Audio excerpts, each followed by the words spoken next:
ఈ రాశి జాతకుల జీవితంలో ఈ యొక్క మార్పు అయితే కలగబోతుంది. ఒక వ్యక్తి ఫోన్ చేసి ఏమి చెప్తారంటే మీరు ఏడుస్తారు. పక్కాగా జరిగేది ఇదే. ఆ ఫోన్ కాల్ చేసిన వ్యక్తి ఎవరు, ఏం చెబుతారు, ఆ వార్త ఏమిటి, ఈ రోజున గోచార రీత్యా ఎలా ఉండబోతుంది, అన్ని వివరాలు వీడియోలో తెలుసుకుందాము. వీడియో మీకు నచ్చితే తప్పకుండా ఒక చిన్న లైక్ చేసి మమ్మల్ని సపోర్ట్ చేయండి. ఇక ఆలస్యం లేకుండా వీడియోలోకి అయితే మనము వచ్చేద్దాము. ఈ రోజున మీరు ఏ పని చేసినా కాస్తంత నెమ్మదిగా సాగబోతుంది. తెలియకుండానే ఒక సమస్యలు మాత్రం చిక్కుకుంటాయి. పోలేరమ్మ తల్లి జ్యోతిషాలయం. మీరు ఎక్కడెక్కడో జ్యోతిష్యం చెప్పించుకొని నిరాశ చెంది ఉన్నారా? అయితే ఒక్కసారి గురువు గారికి ఫోన్ కాల్ చేయండి. దూర ప్రాంతాల్లో ఉన్న వారికి ఒకే ఒక్క ఫోన్ ద్వారా వెంటనే పరిష్కారం చెప్పబడును. మీ ముఖము, ఫోటో, చేయి, పేరు, వయస్సు, గోత్రం వాట్సాప్ చేయండి. ప్రేమ, పెళ్లి, ఉద్యోగం, రాజకీయం, విదేశీ ప్రయాణం, ధనం నిలకడ లేకపోవడం, భార్యాభర్తల మధ్య గొడవలు, ఆస్తి తగాదాలు, అప్పుల బాధలు, స్త్రీ పురుషులకు పర్సనల్ గా ఎలాంటి సమస్యలున్నా పరిష్కారం చూపబడును. గురూజీ రామరాజు గారు. Phone number 9701875831. జాగ్రత్తలు తప్పక తీసుకోండి. జాగ్రత్తలతో పాటుగా ఆలోచించి అడుగు వేయండి. తెలిసి తెలియక ఏదో ఒక తప్పు గతంలో చేసి ఉండొచ్చు. ఇతరులతో మాట్లాడేటప్పుడు ఈ విషయం మీద జాగ్రత్త. ఉన్నది ఉన్నట్లు మాట్లాడడం వల్ల మీకు శత్రువులు అధికంగా తయారవుతారు. మీకు ఒక ఫోన్ కాల్ వల్ల అనుకునే విధంగానే ఇబ్బందులు అయితే రాబోతూ ఉన్నాయి. కోపంలో మీరు ఏదో ఒక విషయంలో మాట జారి ఉండవచ్చు. దాన్ని పట్టుకుని మీ పైన ఇతర వ్యక్తులు కక్ష సాధించబోతున్నారు.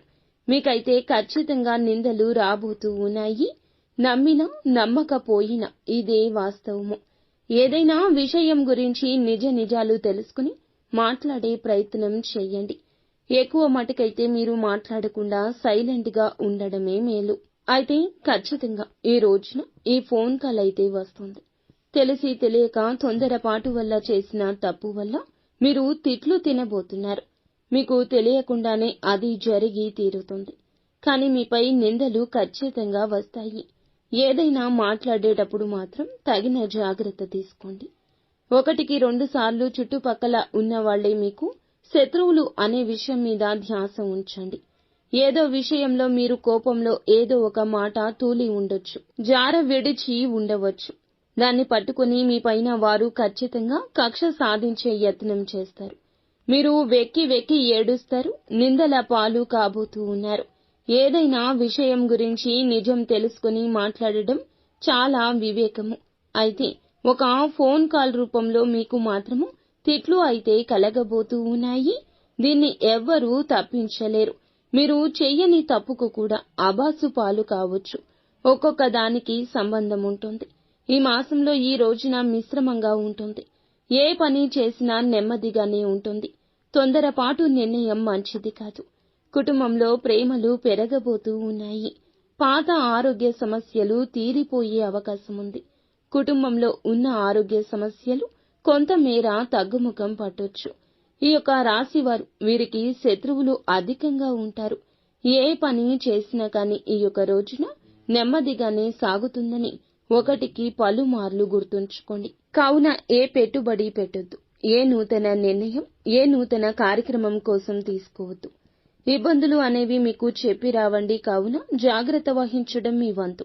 మీకు మాత్రం ఈ రోజు ఇలా ఒక ఫోన్ కాల్ వల్ల మాత్రం పక్కాగా తిట్లు వస్తాయి. అబాసు పాలు కాబోతున్నారు. తెలిసి తెలియని నిర్ణయాలు తీసుకోవద్దు. పనుల్లో ఆటంకాలు వచ్చే అవకాశం ఉంది. ఆలోచించి నిర్ణయం తీసుకోండి. పనులు వాయిదా వేసుకోకండి. నెమ్మదిగా అయినా సరే పూర్తి చేయండి. పనులు మాత్రం వాయిదా వేస్తే మీ మీద ఉన్న ఇంప్రెషన్, గౌరవం కోల్పోతారు. మీ పక్కన ఉన్న వారిని మీరు ఖచ్చితంగా గమనిస్తూ ఉండండి.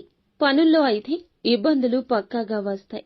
నిత్యము కూడా శివారాధన చేసుకోవడం, ఏదైనా పని మొదలు పెట్టే ముందు గణపతికి పూజ చేసుకోవడం మంచిది.